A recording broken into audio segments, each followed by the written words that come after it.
اس کے بعد جنگل میں ارکبوکا اور الباستی کو آگ کے الاؤ کے پاس بیٹھے دکھایا جاتا ہے۔ ارکبوکا کا سپاہی اندر آ کر بتاتا ہے ہمارے لوگوں نے کائی قبیلے کے لوگوں کو جنگل میں تلاش کرتے ہوئے دیکھا ہے۔ ارکبوکا کہتا ہے مجھے وہ شکار زیادہ پسند ہے جو خود چل کر میرے پاس آئے بنسبت اس کے جس کے پیچھے مجھے خود جانا پڑے۔ وہ سپاہی کہتا ہے کیا ہم انہیں گھیر لیں؟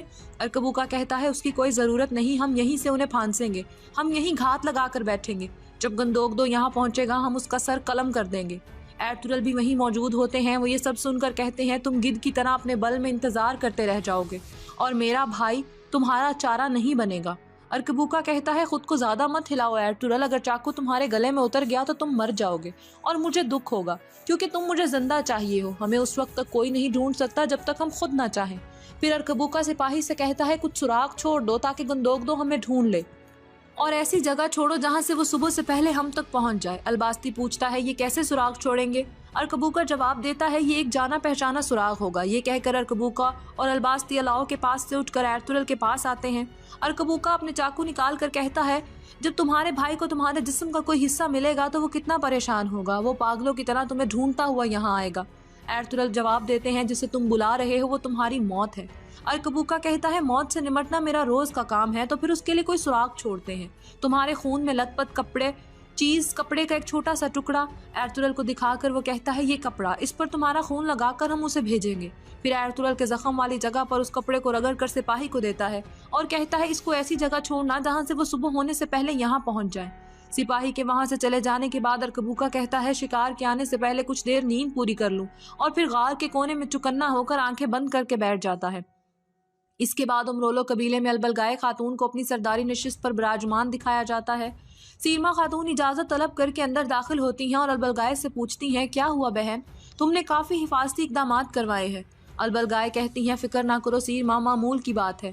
سیرما کہتی ہیں عبد الرحمن اور قائی قبیلے کی سپاہیوں کا آنا معمول کی بات نہیں، کیا چل رہا ہے بہن؟ اگر اجازت ہو تو میں پوچھنا چاہتی ہوں۔ البلگائے کہتی ہیں ایرتورل صاحب۔ سیرما پوچھتی ہیں کیا ہوا ایرتورل صاحب کو، وہ کہاں ہیں؟ البلگائے بات مکمل کرتے ہوئے کہتی ہیں انہوں نے ایرتورل صاحب کو اغوا کر لیا ہے۔ میں نے تمام سرداروں کو ہوشیار رہنے کا کہا ہے، حفاظتی اقدامات اسی وجہ سے ہیں۔ سیرما کہتی ہیں ایسا کرنے کی ہمت کون کر سکتا ہے؟ ایرتورل صاحب کو کون اغوا کر سکتا ہے؟ البلگائے خاتون کہتی ہیں منگول۔ سیرما خاتون بظاہر حیرانی سے پوچھتی ہیں منگول، تمہیں کس نے بتایا بہن؟ البلگائے کہتی ہیں عبد الرحمن نے۔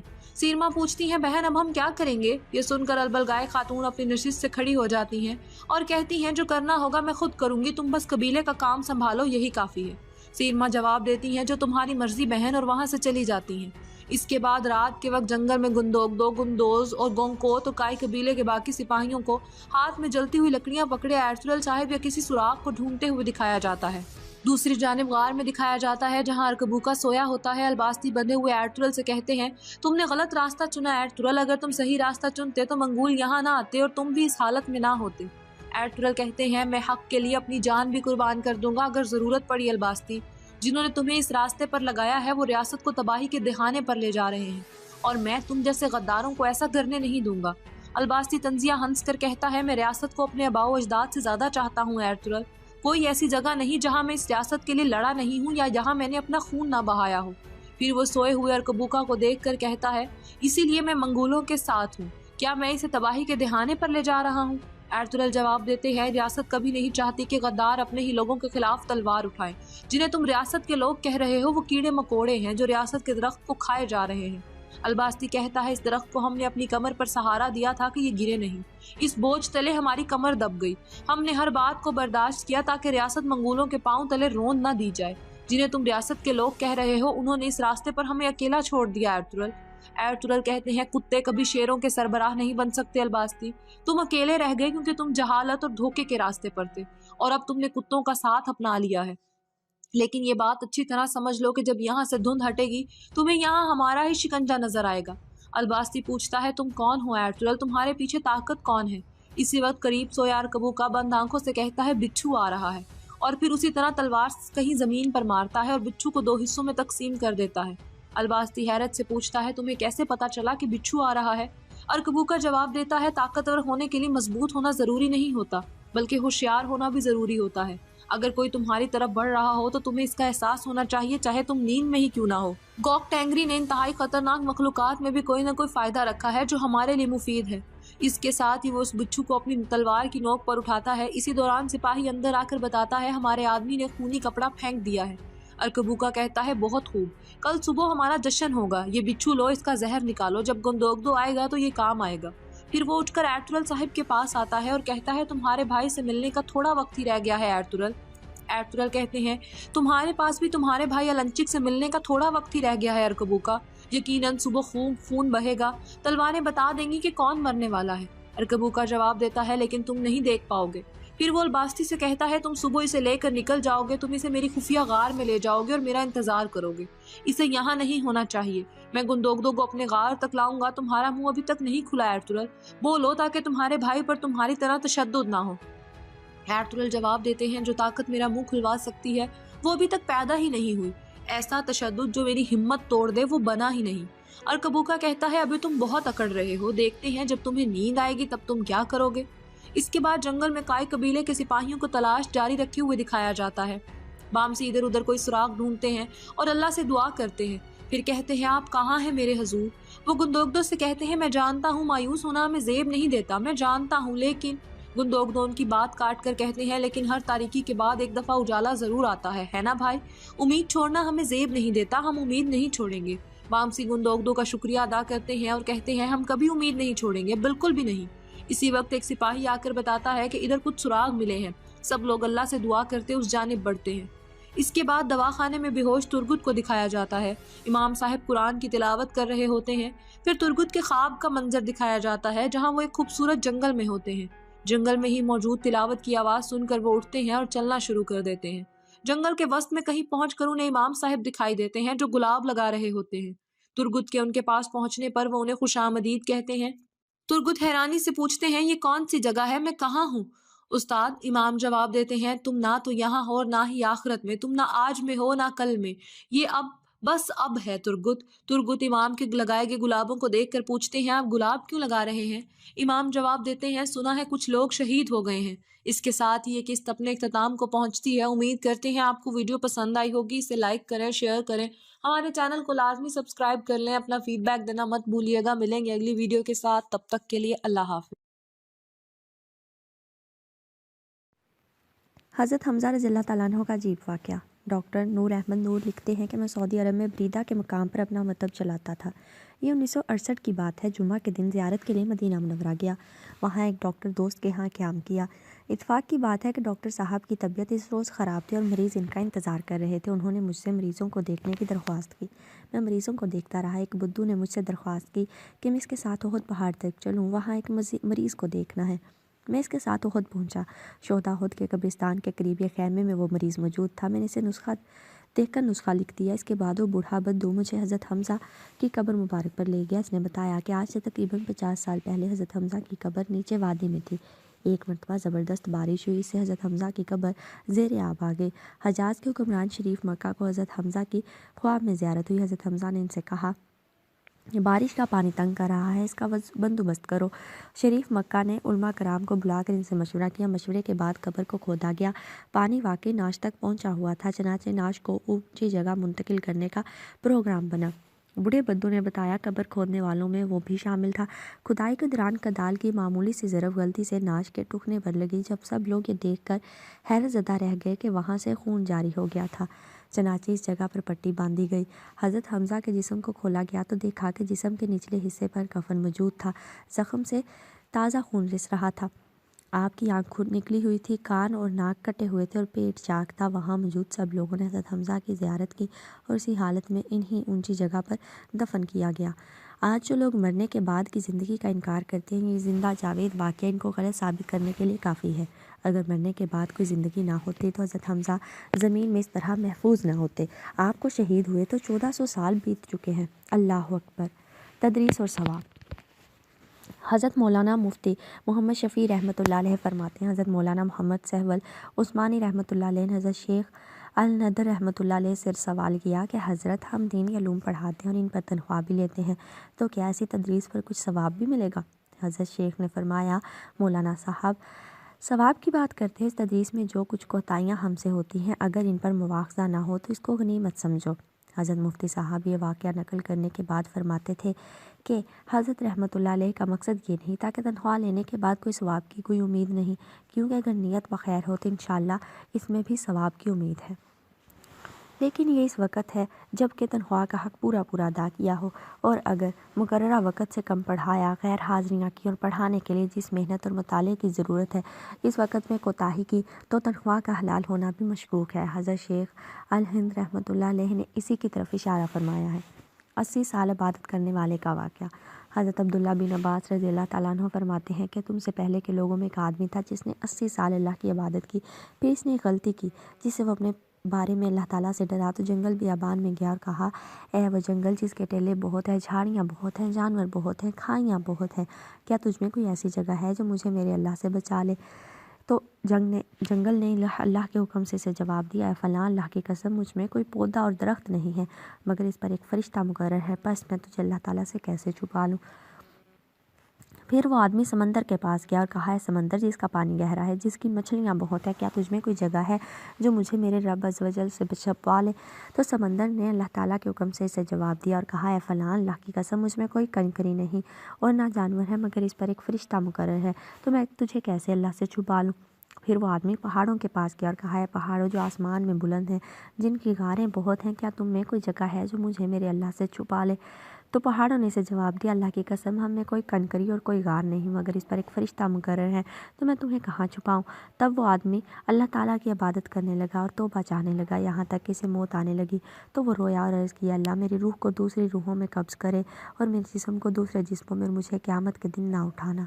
شیر شاہ سوری اور ایک طالب علم۔ شیر شاہ سوری کے ایک مرتبہ پنجاب گیا، اس نے کچھ دن وہاں قیام کیا، اس بات کا جائزہ لیا کہ پنجاب کے لوگوں کی معاشی حالت کیسی ہے، پھر اس نے اعلان کرایا کہ جو لوگ معاشی طور پر کمزور ہیں ان کو سرکاری امداد دی جائے گی۔ بہت سے لوگوں نے جمع ہو کر امداد حاصل کی۔ ایک دن فجر کی نماز کے بعد شیر شاہ دربار میں بیٹھا تو میر سرور ایک نوجوان کو لے کر پہنچے۔ شیر شاہ نے قاضی سرور سے پوچھا، آپ کا یہ قرابت دار کیا کرتا ہے؟ قاضی صاحب نے بتایا، یہ طالب علم ہے۔ شیر شاہ نے طالب علم سے مخاطب ہو کر پوچھا، برخوردار تم کیا پڑھتے ہو؟ طالب علم نے جواب دیا، میں قافیہ پڑھتا ہوں۔ شیر شاہ کو قافیہ حواشی کے ساتھ یاد تھی۔ اس نے طالب علم سے پوچھا، تم قافیہ پڑھتے ہو تو بتاؤ عمر متصرف ہے یا غیر متصرف؟ طالب نے بتایا، غیر متصرف۔ شیر شاہ نے کہا، اس کی دلیل پیش کرو۔ طالب علم نے بڑی ہوش مندی سے بہت سے دلائل پیش کیے۔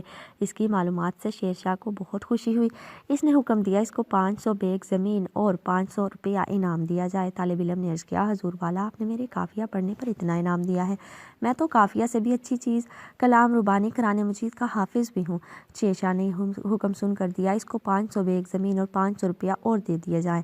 جب اس کی زمین کی سند اور نقدی دی گئی تو شیر شاہ نے کہا، دیکھو ہم نے تمہاری قابلیت کے مطابق زمین اور نقدی دلوا دی ہے۔ طالب علم نے عرض کیے، جی ہاں حضور والا، اپنی قابلیت کے مطابق تو پا لیا لیکن بادشاہ کے کرم کے مطابق نہیں پا سکا۔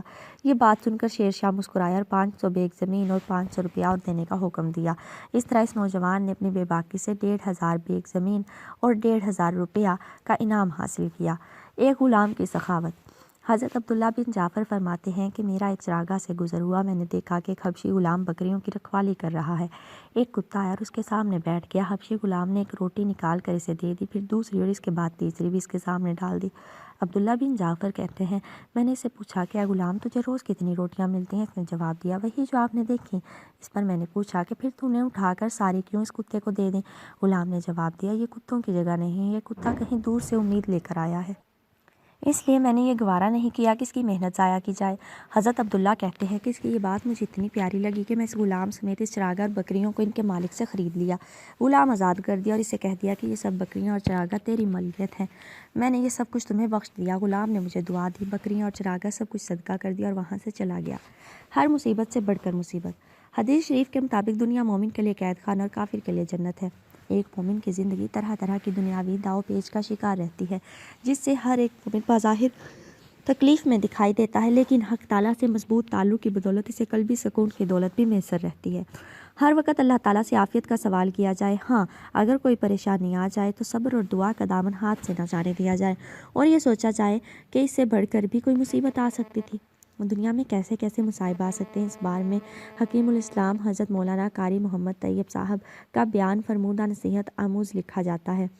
ایک شخص کے 2 جڑواں بچے پیدا ہوئے اور ان کی کمر اوپر سے نیچے تک جڑی بالکل چسپاں تھی۔ ڈاکٹروں کو جمع کیا گیا کہ یہ 2 بچے ہیں اور جڑے ہوئے ہیں، ان کو آپریشن کر کے الگ کر دو۔ ڈاکٹروں نے کہا اگر آپریشن کیا گیا تو دونوں مر جائیں گے، اس لیے کہ جو شیر رگ ہے وہ دونوں کی جڑی ہوئی ہیں۔ دونوں کی پرورش کی گئی۔ اب ماں بیچاری ایک کو دودھ پلاتی تو دوسرا الٹا پڑا ہوا، اور جب دوسرے کو پلاتی ہے تو پہلا الٹا پڑا ہوا ہے۔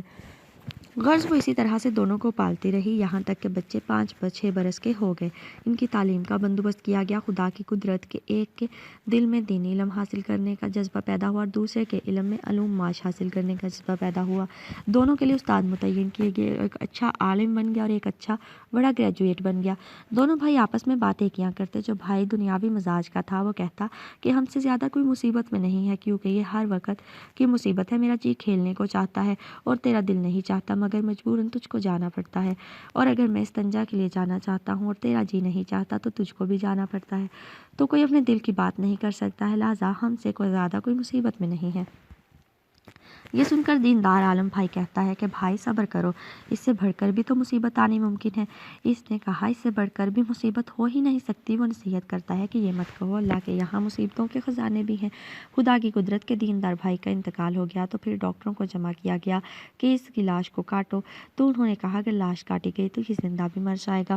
اب لاش دنیا دار بھائی کے کمر پر ہے، سوتا ہے تو مردہ کمر کے اوپر ہے، کھاتا ہے تو مردہ کمر پر، استنجا کو جاتا ہے تو مردہ کمر پر۔ اس وقت چھوٹے بھائی نے کہا کہ میرا عالم بھائی صحیح کہتا تھا، تو وہ مصیبت لاکھ درجہ بہتر تھی جبکہ بھائی زندہ تھا۔ تو اس نے توبہ کی اور صبر کیا اور کہا کہ اے اللہ، بس اگر اس سے بڑی مصیبت آ گئی ہے تو کیا ہوگا؟ معلوم ہوا کہ ہر مصیبت سے بڑھ کر مصیبت ہے۔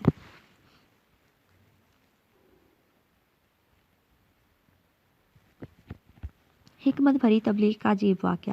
حضرت مولانا رشید احمد گنگوہی رحمۃ اللہ علیہ کی خدمت میں ایک گنوار شخص آیا اور کہا مولوی جی مجھے مرید کر لو۔ حضرت نے فرمایا اچھا بھائی آؤ۔ مرید کرتے ہوئے جو باتیں کہلواتے ہیں، مثلا نماز پڑھو، روزہ رکھو، سب کچھ کہلوا لیا۔ جب مولانا اپنی باتیں پوری فرما چکے تو اس نے کہا کہ مولوی جی تم نے افیون سے توبہ تو کرائی نہیں۔ حضرت نے فرمایا کہ بھائی مجھے کیا خبر کہ تو افیون بھی کھاتا ہے۔ حضرت گنگوہی چونکہ طبیب تھے اور جانتے تھے کہ ایک دم افیون کا چھوڑنا مشکل ہے اور طالب کی حالت کی رعایت ضروری ہے، اس لیے آپ نے فرمایا کہ کتنی افیون کھایا کرتے ہو؟ میرے ہاتھ پر رکھ۔ تو اس نے گولی بنا کر حضرت کے ہاتھ پر رکھ دی۔ حضرت نے اس میں سے کچھ کم کر کے باقی اس کو دی اور فرمایا کتنی کھا لیا کرو، بعد میں پھر مشورہ کر لینا۔ وہ شخص کچھ دیر خاموش بیٹھ کر کہنے لگا عجیب مولوی جی، جب توبہ ہی کر لی تو پھر اتنی اور اتنی کیا؟ یہ کہہ کر افیون کی ڈبیا نکال کر دیوار پر ماری اور کہا ارے افیون جا، میں نے تجھے چھوڑ دیا، بس یہ اچھا ہے، کہہ کر چلا گیا۔ نہ ذکر پوچھا نہ شغل، افیون کے چھوڑنے سے دست آنے لگے۔ اس نے کہلا کر بھیجا کہ مولوی جی دعا کر دیجیے اور میں اچھا ہو جاؤں، مگر افیون نہ کھاؤں گا۔ غرض بری حالت تک نوبت پہنچی، مرتے مرتے بچا مگر اچھا ہو گیا۔ تندرست ہو کر حضرت کی خدمت میں حاضر ہوا۔ حضرت نے پوچھا کون؟ اس نے بتایا میں افیون والا ہوں، اور سارا قصہ بیان کیا۔ اس کے بعد 2 روپے پیش کیے۔ مولانا نے کسی قدر عذر کے بعد دلجوئی کی غرض سے قبول فرما لیے۔ اس نے کہا اجی مولوی جی یہ تم نے پوچھا ہی نہیں، یہ کیسے روپے ہیں؟ مولانا نے فرمایا بھائی یہ بتلا دے کیسے روپے ہیں؟ اس نے کہا یہ روپے افیون کے ہیں۔ حضرت نے پوچھا کہ افیون کے کیسے ہیں؟ اس نے بتایا کہ میں 2 روپے مہینے کی افیون کھایا کرتا تھا، جب میں نے افیون سے توبہ کی تو نفس بڑا خوش ہوا کہ اب 2 روپے ماہوار بچیں گے۔ میں نے کہا یہ تو دین میں دنیا مل گئی۔ بس میں نے نفس سے کہا کہ یہ یاد رکھ کہ یہ روپیہ تیرے پاس نہ چھوڑوں گا، یہ مت سمجھ کہ تجھے دوں گا، بلکہ اسی وقت نیت کر لی کہ جتنے روپے کی افیون کھایا کرتا تھا وہ پیر کو دیا کروں گا، بس یہ 2 روپیہ ماہوار آپ کے پاس آیا کریں گے۔ یہ گنوار کی حکایت ہے جس کو لکھنا پڑھنا کچھ نہ آتا تھا، مگر حضرت مولانا رشید احمد گنگوہی کی صحبت کی برکت سے دین کی سمجھ ایسی تھی کہ دین میں دنیا کی آمیزش کو فوراً سمجھ گیا۔ یہ وہ بات ہے کہ اچھے اچھوں کو بھی سمجھ میں نہیں آتی۔ سلسلہ خیر و شر۔ حضرت عبداللہ بن المغفل کا بیان ہے کہ ایک آدمی کی ایک عورت سے ملاقات ہوئی جو زمانہ جاہلیت میں طائفہ تھی۔ اس نے اس سے کھیلنا شروع کر دیا، حتیٰ کہ اپنا ہاتھ اس عورت کی طرف بڑھایا۔ اس نے کہا رک جاؤ، اللہ تعالیٰ نے شرک کو ختم کر دیا اور اسلام لایا ہے۔ اور اس آدمی نے اس عورت کو چھوڑ دیا اور چلا گیا، لیکن جاتے ہوئے پیچھے متوجہ ہوا اور عورت کو دیکھ رہا تھا، حتیٰ کہ اس کا چہرہ دیوار سے ٹکرا گیا۔ پھر وہ حضور نبی کریم صلی اللہ علیہ وآلہ وسلم کی بارگاہ میں اس حالت میں آیا کہ اس کے چہرہ پر خون بہہ رہا تھا، تو اس نے ساری بات آپ سے کر دی۔ حضور صلی اللہ علیہ وآلہ وسلم نے فرمایا تو وہ ابد ہے کہ اللہ تعالیٰ نے تجھ سے بھلائی کا ارادہ فرمایا ہے۔ اس کے بعد استاد داؤد کو دکھایا جاتا ہے۔ وہ ایک تھیلے میں سونے کے سکے ڈال کر درویش پہلوان کو دیتے ہیں اور اسے بتاتے ہیں یہ سوگوت کے لحار کو دے دینا، وہ انہیں بانٹ دے گا۔ وہ جلد از جلد میری مطلوبہ مصنوعات تیار کر دے گا۔ درویش پہلوان کہتے ہیں ٹھیک ہے استاد۔ داؤد استاد جواب دیتے ہیں پھر ملیں گے۔ درویش پہلوان کے جانے کے بعد استاد داؤد پھر سے سکوں کی تھیلیوں کی طرف متوجہ ہو جاتے ہیں۔ اسی دوران قبیلے میں طبل بجنے لگتا ہے۔ 2 سپاہی تیزی سے گھوڑا دوڑاتے ہوئے قبیلے میں داخل ہوتے ہیں۔ اس پر قبیلے میں موجود سب لوگ راستے کی طرف متوجہ ہو جاتے ہیں۔ عثمان گندوز اور گگدوگ کے ساتھ نووارد سواروں کی طرف جاتے ہیں۔ تمام خواتین بھی پریشانی سے ان کی پیروی کرتی ہیں۔ عثمان کے قریب پہنچ کر بائی سنگر گھوڑے سے اترتے ہیں اور کہتے ہیں حضور بچے انہوں نے مسجد سے بچوں کو اغوا کر لیا ہے۔ یہ خبر سن کر قبیلے کی خواتین درد سے کراہ اٹھتی ہیں۔ بچوں کی مائیں پریشانی سے روتے ہوئے اپنے بچوں کے نام لے لے کر پکارتی ہیں۔ بالا خاتون بامشکل سانس لے کر کہتی ہیں احمد میرے احمد، جس پر ملہن آگے بڑھ کر بالا کو پکڑ کر تسلی دیتی ہیں۔ ایک خاتون روتے ہوئے کہتی ہے میرے بیٹے کو لے کر آؤ، میں آپ کی منت کرتی ہوں، میرے بیٹے کو لے کر آؤ۔ قبیلے میں سوگ کی کیفیت ہونے پر عثمان گندوز کی طرف دیکھتے ہیں، جبکہ سوگوت سے آیا سپاہی بتاتا ہے جب میں وہاں گیا تو وہ پہلے ہی جا چکے تھے جناب، مجھے صرف ایک بات یاد ہے کہ ایک بھیس بدلی ہوئی عورت ان کی رہنمائی کر رہی تھی۔ عثمان کہتے ہیں ظاہر ہے ان بدماشوں کی قیادت کرنے والی وہی عورت تھی جس نے قبیلے پر حملہ کیا بھائی۔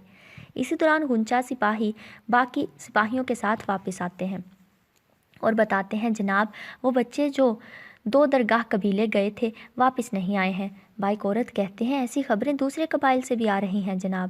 سال تک بتاتے ہیں اس سے قبل بھی کچھ بچے قبائل کے آس پاس گم ہو چکے ہیں، وہ واپس کبھی نہیں ملے۔ یہ سن کر خواتین پریشانی سے اپنے سر پکڑ لیتی ہیں، جبکہ عثمان ایک گہری سوچ میں گم ہو جاتے ہیں۔ پھر وہ سوچتے ہوئے کہتے ہیں غدار بدبخت، انہوں نے پہلے ہم سے ایک لڑائی میں لڑنے کی کوشش کی لیکن وہ اتنے مضبوط نہیں تھے کہ ہمیں ہرا سکیں۔ پھر انہوں نے وہی کیا جو ان کے لیے موزوں تھا اور چال چلی، انہوں نے بہت سے جال بچھائے لیکن وہ ہمیں دوبارہ ہرا نہیں سکے۔ اب سب اکٹھے ہو گئے ہیں اور وہ ہم سے ہمارے بے گناہ بچے چھیننا چاہتے ہیں۔ ہر کوئی بے فکر ہو جائے، ان میں سے سخت ترین کافر میں بھی ترک بچوں جیسی طاقت نہیں ہے۔ سپاہیوں یقینی بنائیں کہ آپ اچھی طرح سے تیار ہیں، اپنے ساتھ بہترین تیر انداز لے لیں۔ آپ کافروں کی سرزمین پر اس طرح حملہ کریں گے جیسے بھیڑیے شکار پر حملہ کرتے ہیں۔ تمام سپاہی بلند آواز سے کہتے ہیں جو حکم حضور۔ عثمان کہتے ہیں لیکن اس بات کو یقینی بنائیں کہ آپ سراغ تلاش کیے بغیر واپس نہیں آئیں گے۔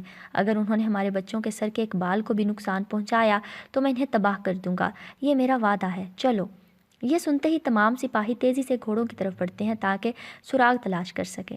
اس کے بعد جنگل میں بھاگتے ہوئے احمد کو دکھایا جاتا ہے۔ کچھ فاصلے سے جولیا مسلسل احمد کا پیچھا کر رہی ہوتی ہے۔ احمد بغیر رکے جنگل میں سے اپنا راستہ بناتے ہوئے تیزی سے دوڑ رہے ہوتے ہیں۔ اسی طرح دوڑتے ہوئے وہ ایک درخت کے پیچھے جا کر چھپ جاتے ہیں اور تنے کی اوٹ سے مڑ کر پیچھے دیکھتے ہیں، لیکن اچانک جولیا سامنے سے تلوار لے کر احمد کے سر پر پہنچ جاتی ہے اور تلوار احمد کی گردن پر رکھ لیتی ہے۔ احمد کہتے ہیں میں تم سے نہیں ڈرتا، اگر تم چاہو تو مجھے یہاں مار سکتی ہو۔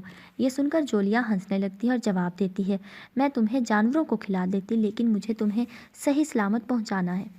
جولیا کے تلوار ہٹاتے ہی احمد پھر وہاں سے بھاگنے کی کوشش کرنے لگتے ہیں، لیکن جولیا احمد کے چہرے پر تھپڑ رسید کرتی ہے جس سے وہ بے ہوش ہو کر نیچے گر جاتے ہیں۔ جولیا آگے بڑھ کر احمد کو اٹھا لیتی ہے اور اسے لیے واپس گھوڑا گاڑی کی طرف بڑھتی ہے۔ احمد کو گھوڑا گاڑی پر ڈال کر جولیا کہتی ہے اس کے ہاتھ پاؤں باندھو۔ پھر وہ باقی بچوں سے پوچھتی ہے کیا کسی اور کو بھاگنا ہے؟ چلو۔ سپاہی جولیا کی ہدایات پر عمل درآمد کرتے ہوئے سفر دوبارہ شروع کرنے کی تیاری کرنے لگتے ہیں۔ اسی دوران گھوڑا گاڑی پر بندھے ہوئے احمد کو ایک بار پھر ہوش آ جاتا ہے۔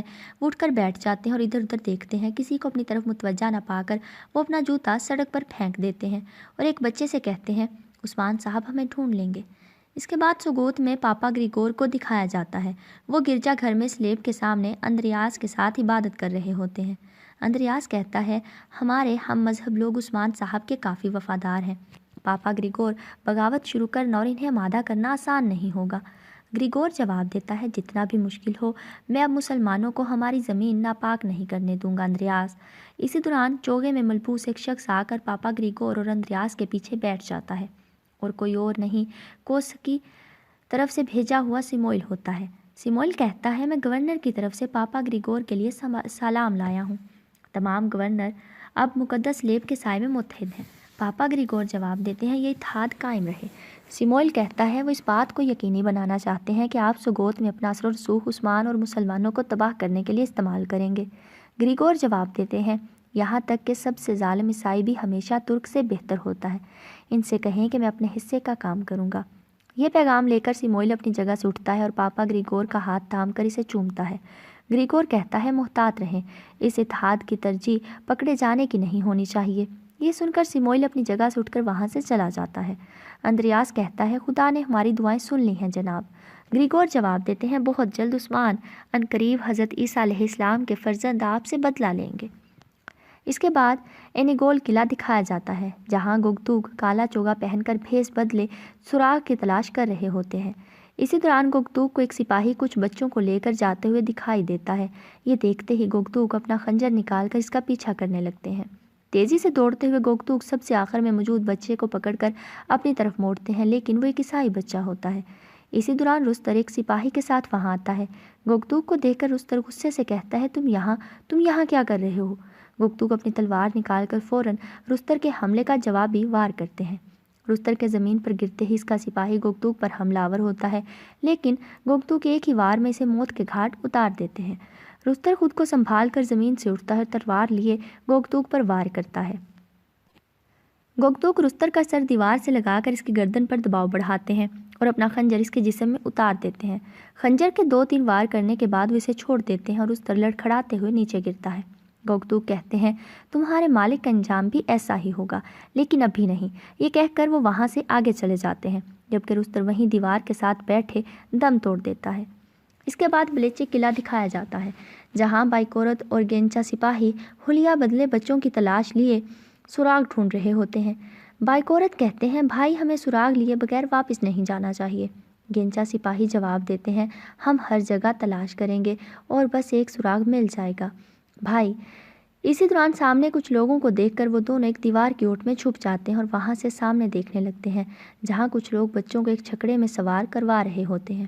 بائیکورت اور گینچا سپاہی ایک دوسرے کو اشارہ کر کے ان لوگوں پر حملہ کر دیتے ہیں۔